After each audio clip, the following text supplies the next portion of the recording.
Ministar za rad, zapošljavanje, boračka i socijalna pitanja u Vladi Republike Srbije Aleksandar Vulin potpisao juče ugovor o namenskim transferima i sa opštinom Bojnik. Za realizaciju dva projekta pomoć u kući i dnevni boravak odobren je iznos od 3.279.000 dinara. Želim da obavestim građane opštine Bojnik da opštinsko rukovodstvo koje, da kažem, realizuje dva projekta, tiču se projekat pomoć u kući ili gerontoslužba, gerontodomaćica i dnevni boravak, tu mislim na hendikepiranu decu koju, da kažem, mi sada imamo negde oko 8 ili 9 korisnika tog dnevnog boravka. Kao kruna našeg tog, da kažem, projekta pomoći socijalno ugroženom stanovništvu je ovaj ugovor koji želim sada da vam pokažem, a koji je potpisan, znači, između Ministarstva za rad, zapošljavanje, boračka i socijalna pitanja i opštine Bojnik o namenskim sredstvima.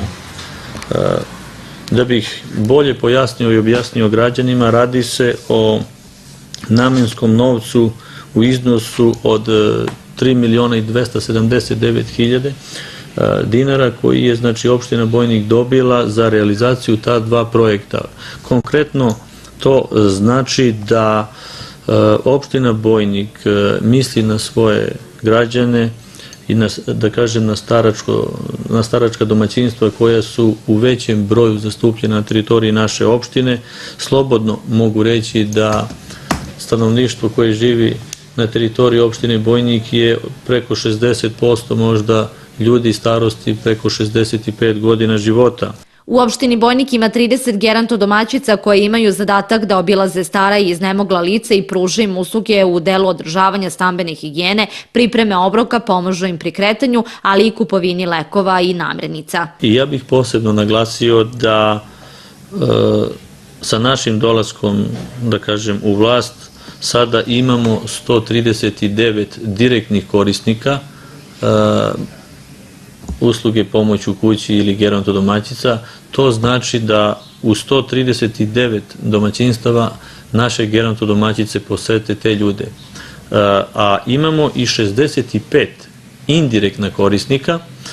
To su ljudi koji, znači, nemaju potrebu za gerontoslužbom, ali kada dolaze u nekoj mesnoj zajednici ili u komšiluku, oni izvrše uslugu tim ljudima, znači da li je kupovina lekova ili kupovina hleba, osnovnih životnih namirnica, znači izvrše tu indirektnu uslugu i tim ljudima, što ja, kažem, sam izuzetno zadovoljan, jer mislim da je i ministarstvo prepoznalo, znači, brigu o starim ljudima koju mi vršimo na teritoriji naše opštine i za razliku od prošle godine gde smo dobili oko 1.840.000 dinara, sada smo dobili skoro 3.300.000 dinara. Vidi se taj, da kažem, boljitak i napredak.